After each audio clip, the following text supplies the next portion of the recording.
Normally, I share one thought with you every day, but today, can I give you two really short ones? Just because I don't know which one to decide between. First of all, I want you to remember the promise of Temple Mount. In our text today in 2 Chronicles 7, verse 15 to 16, God makes a promise.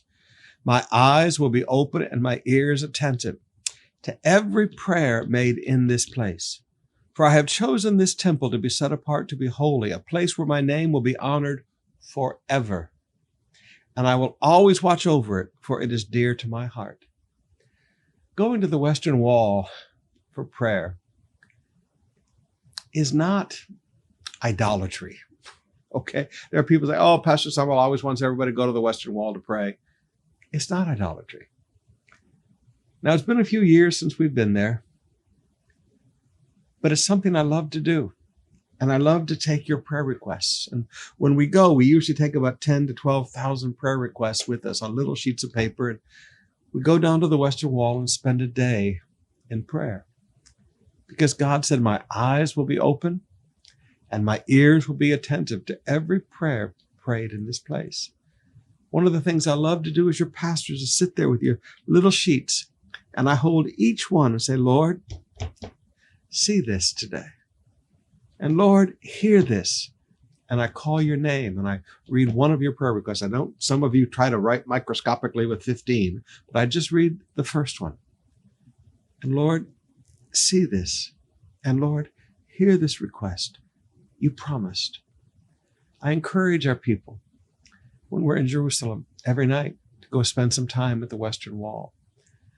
This morning, I just met a couple. We call it the Israel Tour Baby. People that have wanted children, and they go to the Western Wall and pray. Do I make an idol out of the Western Wall? No. Does God hear me wherever I pray? Of course. But there is something special.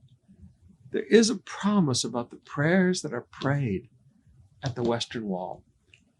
This is why I love to take your prayer requests. If I can't take you, I can at least take your prayer request. So next time we go, give some thought to it and put down something that you're really asking God to do. Now, I said I have two short ones for you. Here's one on project management. Here's one for the businessmen. 2 Chronicles chapter 8, verses 1 and 2. It took Solomon 20 years to build the Lord's temple and his own royal palace. At the end of that time, Solomon turned his attention to rebuilding the towns that King Hiram had given him, and he settled the Israelites in them. Now notice, he finished his two great projects first, the Lord's temple and his own royal palace. Now, once those two things were accomplished, and it took him 20 years to do that, then he focused on the rebuilding of the smaller things. Part of project management is to learn to finish your great projects before you allow 50 little projects to get you distracted.